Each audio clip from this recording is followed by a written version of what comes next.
Ophélie, je voulais vous interroger en tant que, comment dirais-je, professeur, enseignante dans des quartiers Mmh. difficiles.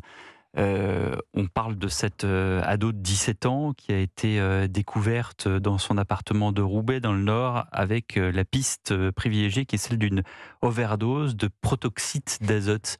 Est-ce que c'est un fléau que vous voyez de près? J'ai envie de dire, dans le secteur où j'enseigne, on a plus eu ces phénomènes-là il y a quelques années en arrière. C'est-à-dire il y a 2-3 ans, on voyait souvent des petites capsules, ne serait-ce que dans les rues à la sortie du collège ou du lycée. Qui ressemble en fait à des douilles, Oui, hein? tout à fait. Ouais. Alors, un tout petit peu plus gros, mais on en voyait partout.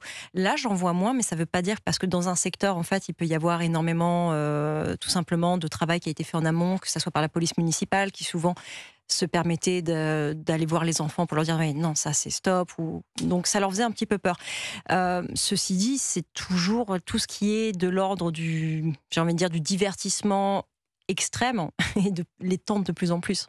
Donc le protoxyde, en effet, c'est quelque chose dont ils ont l'impression en plus qu'ils prennent pas un grand risque, alors qu'en fait c'est pas vrai. Les conséquences, ça peuvent être dramatiques, on le La voit preuve. aujourd'hui, la Mmh. preuve. Mais même sans ça, c'est quelque chose où en fait le danger, la notion même de danger, la notion d'intégrité corporelle, on a beaucoup de mal à leur expliquer qu'en fait faire une bêtise, ça peut leur sembler genre ah, je fais ça, ça dure 10 secondes. Non, c'est pas vrai, ça dure pas 10 secondes. Ça peut vraiment t'impacter pour tout le temps, voire même tu peux ne Est-ce pas que en vous revenir. arrivez, vous, à identifier un élève qui est sous gaz hilarant?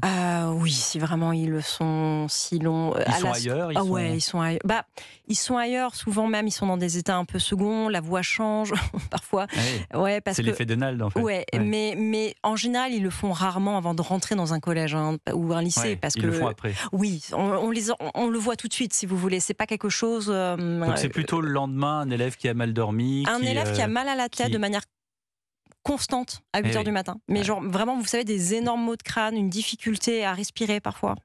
Le lendemain, Mmh. parce que la dose a été un petit peu trop forte.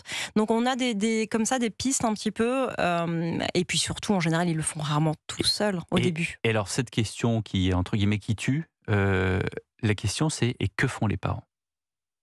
On ne sait pas. Ça Est-ce que pour le vous posez les coup, questions? Est-ce que vous avez le oui bien droit, sûr. d'ailleurs, de Ah vous oui bien sûr rapprocher on a des le droit. parents en disant: Si «Voilà, j'ai constaté chez votre bien sûr qu'on enfant, a le droit et c'est même un devoir. Enfin je veux dire, un enfant ou un élève, peu importe son âge, même quelqu'un de 17-18 ans, on peut dire, les lycéens, certains sont majeurs et pourtant, si on voit qu'un enfant, consomme des substances, bah, la moindre des choses, même s'il est majeur, c'est d'au moins prévenir ses parents, dire: «Il me et semble qu'est-ce que». qu'ils disent des parents? Les parents sont souvent dépassés. Au départ, on est dans la souvent le premier réflexe, c'est de nier: «Non, c'est pas vrai, pas mon enfant. Il est bien éduqué». Je n'en doute pas. L'un n'empêche pas l'autre, j'ai envie de dire. Parfois, entre l'image que votre enfant montre à la maison et et la réalité qu'il a dans un établissement scolaire, c'est pas les mêmes enfants, c'est pas les mêmes comportements. Donc très souvent, on passe par une phase de négation qui peut même être assez brutale, hein, des parents qui vous insultent, vous avez mal compris, vous pensez à mal. Et en fait, progressivement, quand si jamais la chose s'installe et ça perdure, là, en effet, ils demandent de l'aide. Les parents demandent de l'aide à ce moment-là.